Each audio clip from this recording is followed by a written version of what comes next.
Good morning, good morning, good morning. Buenos dias, mi gente. Yo. Welcome to Daily Discipline number 410. My name's Rob. Happy that you're here. Honored and humbled that you keep coming back. It's a Savage Saturday. It's a work day. Major college football day today. A lot going on, but we got work to do, so let's do this. First things first, I'm still the realist. I'm also a coach. You know how much I love this stuff. I love anything involved with athletics, and I get to be Addie's first grade coach for basketball. So yesterday I put together an instructional video and sent it out to all the parents, introduction, with some facts. And one of the parents said, "That was brilliant." Thanks, man. That's the best feedback I got all day. Brilliant. I was just looking for a thank you. Brilliant. I'll take that. My thank yous go out to Home Box Office, HBO. Last night I got sucked into a miniseries called Chernobyl. I had to run to the store last night and was chatting with the cashier. She's like, "Chernobyl, I think I've heard that." I'm like, see, this is what I thought would happen. I feel like the younger generation doesn't really understand how intense of a situation that was. And I'm glad that they told the story. And I hope a lot of people watch it and understand. Here's what I took away from it. A couple things. Number one, as humans, most people are good. Most people are going to choose to do the right thing, in spite of if they know that there's a negative outcome for them. If they know that this is good for all of us, most people will make that decision, make that choice. And then it got me thinking about this, right? Like, what would you do? What would I do if I were in those situations? Again, for those of you who don't know, Chernobyl, major global nuclear event, right? Like back in the 70s and 80s, whenever we start, after the atomic bomb, we figured out how to make energy out of that, started building these. And this is exactly what people were worried about, that there would be a global nuclear meltdown. And by the time we as humans figured out that there was something wrong, it was going to be catastrophic. And it was, right? And there was a huge, again, before the internet, before social media, there was a huge effort by the USSR to contain the bad news, right? That was their thing, that you just give the perception that everything's all right. And so there were a lot of storylines in there, right? Like there were factory workers and just regular citizens who volunteered or agreed to do things where they knew that they were going to be it was like 9/11, only like 100 times worse, right? It was really, really bad.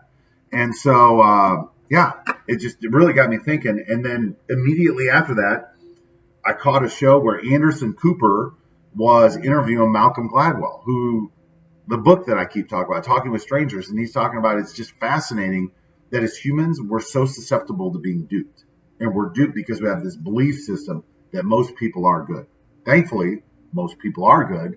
The problem is that it doesn't take too many bad people with an agenda that's contrary to the rest of us to really create some havoc.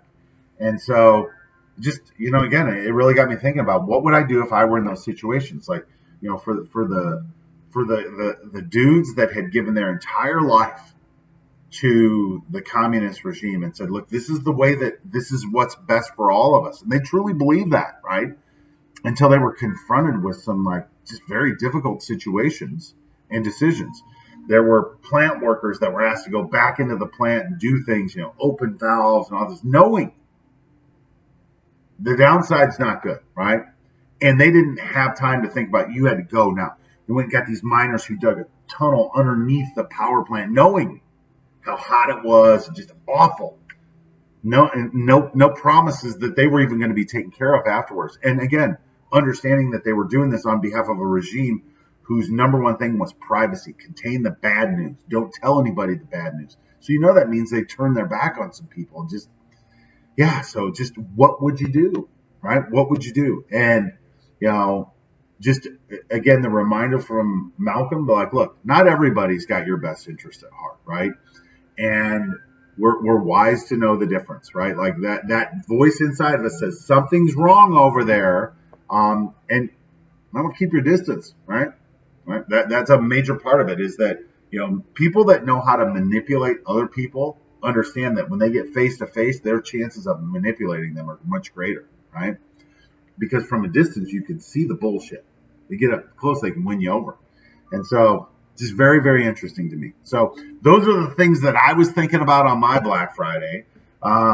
Didn't do any shopping, right? Didn't buy any. Yeah, I could have, just chose not to. So anyway, With that, I'm done for the day. I got stuff to do. Hands up, peace out. We're better together. Thankfully, whether they knew they were making the decision or not, there were hundreds of thousands of people in the USSR in 1986 who understood that concept. We are better together.